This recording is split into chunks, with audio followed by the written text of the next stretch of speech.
When you look for images that represent trust, you're going to see a lot of pictures of people shaking hands or throwing babies or weird team-building things. It's a difficult concept to describe. So it's almost easier to imagine a world without trust. Imagine if you couldn't trust your bank to keep your life savings or to run your bank transactions for your business. Imagine if you couldn't trust NGOs to collaborate together to get the help to the people that need it.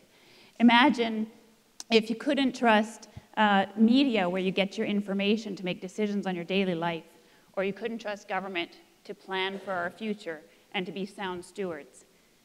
And who in this room isn't thinking of an example where you're thinking, oh, I don't know, I've read some things lately and I'm not sure I'm 100% on board with these. And you're not alone. So for 13 years, the Edelman Trust Barometer has been measuring trust worldwide. And for a number of Canadian organizations, they're barely getting a passing grade.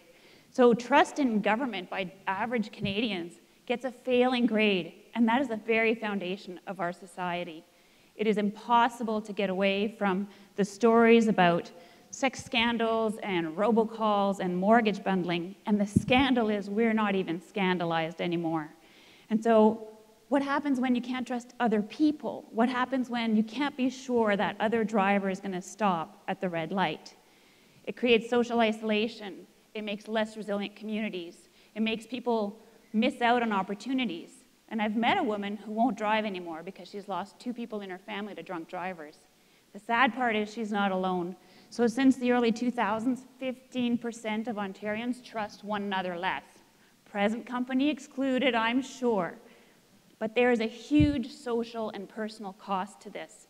There is a cost when there are inquiries and audits. There is a cost when regulation is imposed on organizations that might be small and that were probably trustworthy to begin with. There is a trust when it erodes our participation in democracy. There's a trust to adding structures that we think keep us safe, and they may or may not.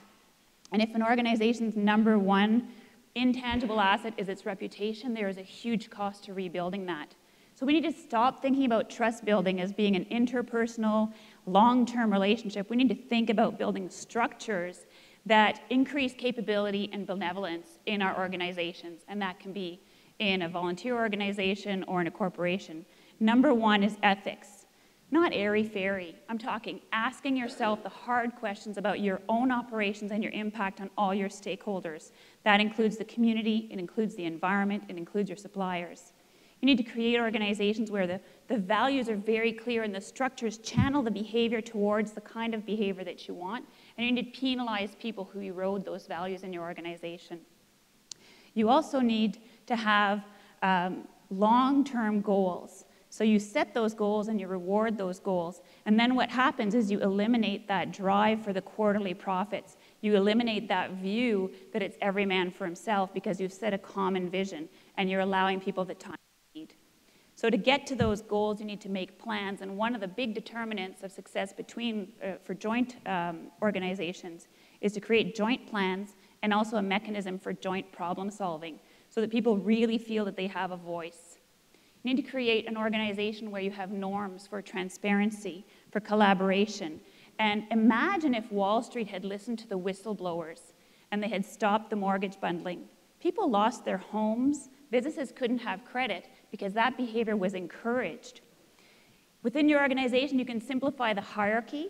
And if you have processes and rules, let them be to provide clarity and support and not to provide oversight and to penalize people. You need to communicate both in your message and also in your methods. So communicate benevolence, communicate to get greater understanding, communicate to have shared meaning, and make sure that your platforms talk to one another, especially if you have virtual teams. Warren Buffett said, when you write a check, you change a conversation into a commitment. And so you need to invest in any kind of joint partnership. Invest your time, have a joint location, have joint marketing strategies, and that investment is very significant. Your organization needs to require high standards for excellence, and I love this slide so much more than a handshake. If you let go in a handshake, nobody gets hurt. If you let go in this scenario, someone's gonna get a real hurt. So trust is a construct that we build to unite two people or two organizations. It's a structure that we create. We need to do that in our organizations, and we need to demand much, much more from our leaders.